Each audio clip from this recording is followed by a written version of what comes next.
조만간 반등이다. 아니다. 대세가 아니다. 다시 가열된 집값 바닥 논쟁이라는 기사가 있어서 가져왔습니다. 요즘 좀 말이 많죠? 한동안 완전히 내리 꼽다가 요즘에 좀 꿈틀꿈틀 이제 반등의 기미가 보이기 시작하니까는 조만간 반등할 거야. 이런 의견들도 있고, 아니야. 지금 대세 하락이야. 잠시 일시적인 현상일 뿐이야. 뭐 이런 이야기가 나오고 있는 것 같아요. 보시죠. 지난 3일 발표된 정부 1.3 대책이죠. 그죠? 1.3 정부의 부동산 규제 완화를 계기로 시장의 분위기가 다소 개선되자 집값 바닥 논쟁이 재가열되고 있다고 합니다. 일각에서는 정부의 정책이 나온 만큼 조만간 집값이 반등에 나설 것이라는 기대를 보이고 있지만, 한편에서는 고금리 기조가 지속될 것인 만큼 현 상황은 일시적 회복에 불과하다는 분석을 내놓고 있다. 완전 상반된 분석이죠. 이럴 때가 제일 헷갈려. 이럴 때가 한쪽에서는 야 이제 바닥 쳤어, 이제부터 반등할 거야. 한쪽에서는 무슨 소리야, 지금 고금리가 지속되고 있는데 미국 봐, 이제 1월 말에 또 FOMC 하게 되면은 또 금리 더 올릴 건데 어떻게 할 거야. 대출금리 지금 8% 넘어가고 있다는데 어떻게 오를 수가 있겠어. 난리죠. 팩트를 보시죠. 11일 잠실 등 서울 일부 지역에서 호가를 올리고 매물을 거둬들이는 사례가 나타나는 등 시장의 분위기는 확연히 바뀐 모습이다 라고 합니다. 지난해, 그러니까 불과 몇 달 전이죠. 그죠? 지금 1월달이니까 지난해 19억 원대 두 차례나 거래되었던 잠실주공 5단지, 완전 잠실 송파에서 핵심이죠. 그죠? 잠실주공 5단지가 이제 21억에서 22억 원대 물건들만 올라와 있다고 합니다. 작년에만 해도 19억대에서 두 건이나 거래가 되었는데, 이제 나와 있는 매물들은 그런 금매는 없고 21억, 22억대 물건들만 올라와 있다. 송파에 있는 헬리오시티도 최저 16억 3천만 원으로 15억대는 매물을 찾아볼 수가 없다라고 합니다. 지난주까지만 해도 16억이던 매물은 1.3 대책을 기점으로 4천에서 5천만 원씩 호가가 올랐다고 합니다. 약간 지금 서울 쪽에서는 꿈틀꿈틀하고 있는가 봐요. 부산은 어떤가? 잘 아시죠? 어떻는지. 보시면. 하지만 이 같은 상황에서도 업계와 전문가는 여전히 시장의 바닥에 대해서는 신중한 모습이다. 자, 왜 그렇게 신중한 모습을 보이는가? 부동산 시장이 회복하기 위해서는 금리가 관건이라고 입을 모은다. 자, 올해 24년 전체를 꿰뚫는 단어를, 부동산 시장 전체를 꿰뚫는 하나의 원픽을 꽂으란다면 금리겠죠. 그래서 금리가 관건이라고 입을 모으고 있다고 합니다. 자, 최항수 교수님은 현재 거래량이 오르락 내리락 하는데 추세적으로는 하락이다. 규제지역 해제만으로 분위기를 바꾸기는 쉽지 않기 때문, 그래서 특히 금리가 올라간 상태로 머물고 있으면 힘들다. 변곡점은 금리를 내린다는 시그널이 있어야 나올 것 같다고 설명했다고 합니다. 이거 뭐 최항수 교수님만의 의견이 아니고 제 방송을 보시는 구독자분들 다 하시는 내용이에요. 이제 저도 몇 번 이렇게 말씀드렸었고, 트리거가 되는 것은 금리 동결 내지는 금리 인하가 되는 그 시점이 트리거가 될 것이다 라고 뭐 저도 몇 번 말씀드렸었고요. 다 하시는 내용이에요. 이제 자, 그리고 요것도 보셔야 돼요. 거래 활성화를 위해 정책을 내놓은 건데 긍정적인 신호는 갈 수 있다. 다주택자들이 주택 매입을 일절 생각 못했는데 규제가 완화됐으니 입지 좋은 곳에 미계약분, 급급매 등을 매수하면서 거래량이 붙은 것이다. 하지만 얼어붙은 시장을 녹일 정도는 아니며 자산가 위주로 움직임은 있으나 아직 대세는 아니다. 그래서 결국 또 이야기는 금리죠. 주담대 금리 7, 8%대에서는 대출을 풀어도 대부분 감당 못하는 상황이다. 여기서 금리가 반토막은 나야 관망세가 줄어들 수 있다. 이분은 금리가 그러면 한 4% 정도까지는 내려가야지 어느 정도 시장이 활성화될 것이다. 반등의 기운이 나올 것이다. 좀 이렇게 보고 계시는 것 같아요. 그리고 요거까지만 봅시다. 하반기 정도에는 괜찮아질 것이라 보고, 그래서 지금 대부분 예측을 하는 것들이 상저하고 상반기는 약보합으로 갈 것이고 하반기에는 반등으로 나타나지 않겠는가, 이런 예측을 하는 분들이 점점점 늘어나고 있는 추세라고 보여집니다. 돈이 있는 사람들이 움직이는 게 중요한데, 맞죠? 그죠? 돈이 있는 사람들이 움직이는 게 중요한데, 최근 집값 떨어지는 상황도 그랬지만 순식간에 분위기가 확 바뀌는 상황인 만큼 하느니 금리 인상을 멈춘다는 신호라도 오면 금방 매수세가 붙을 것 같다 라고 이야기하고 있습니다.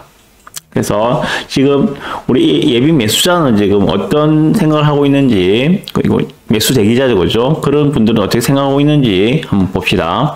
30대 직장인 김모 씨는 상반기 일시 반등은 할 것 같은데 고금리가 길어질 것으로 보여 최소 연말까지 기다리겠다며, 금리가 추가로 더 오를 것도 같은데 금리 압박에 못 버티고 내놓는 매물을 찾을 것이라고 말했다고 합니다. 자, 여기까지가 팩트입니다.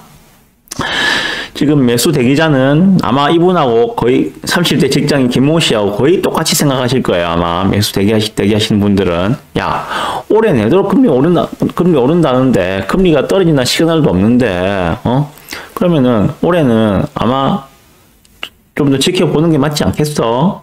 그러면은 금리에 못 이겨가지고, 높은 금리에 못 이겨서 던지는 다주택자 매물들이 분명히 나올 거야. 나는 그러면 그거를 최저점에서 줄래. 이런 생각이죠. 네. 일단 기사는 말씀드렸으니까 여기에 대해서 제 의견을 좀 말씀드리겠습니다. 자, 집값 결정의 4대 요인, 제가 늘 말씀드린 4가지가 있죠, 그죠? 뭡니까? 유동성, 그리고 공급 물량, 그리고 가격 수준, 그리고 정부 정책, 이 4가지를 늘 말씀드립니다. 자, 그 중에서 지금 정부 정책은 완전히 빠른 속도로 지금 풀리고 있죠, 그죠? 윤석열 정권 집권 초기보다 지금 훨씬 빠른 속도로 지금 규제가 풀리고 있는 중입니다. 그리고 지금 나오는 그런 정책들은 수요를 증가하기 위해서 수요 증가를 유도하고 있는 그런 정책들을 보시면 됩니다. 다주택자들을 지금 끌어들이고 있는 중이죠, 시장으로, 그죠? 아직까지 몇 가지 규제들이 풀릴 게 더 남아있다고 말씀드렸습니다만은, 그래도 다주택자들을 지금 시장으로 끌어들이는, 한마디로 수요를 갖다가 증가시키려고 하는 그러한 정책들을 쓰고 있다라고 보시면 됩니다. 아시겠지만 수요와 공급 곡선에서 수요가 증가하면 가격 상승의 요인이 됩니다. 잘 아시죠? 그래서 정부 정책은 현재 수요 증가를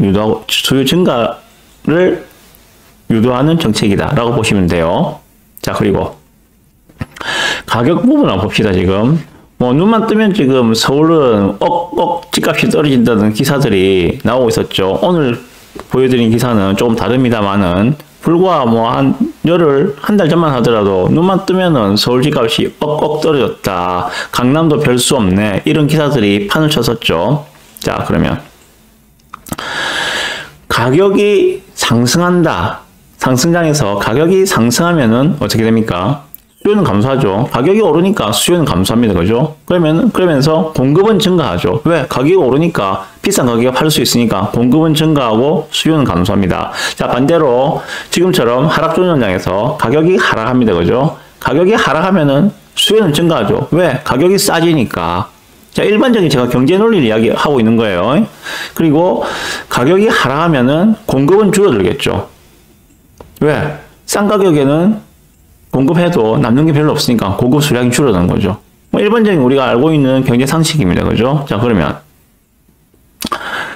결국 지금 현재 진행되고 있는 그 하락 조정장에서 가격 하락의 것은 수요를 증가시키고 공급을 감소시키는, 다시 말해서 다시 가격을 상승시키는 그러한 요인들이 점점점 커지고 있는 중이다.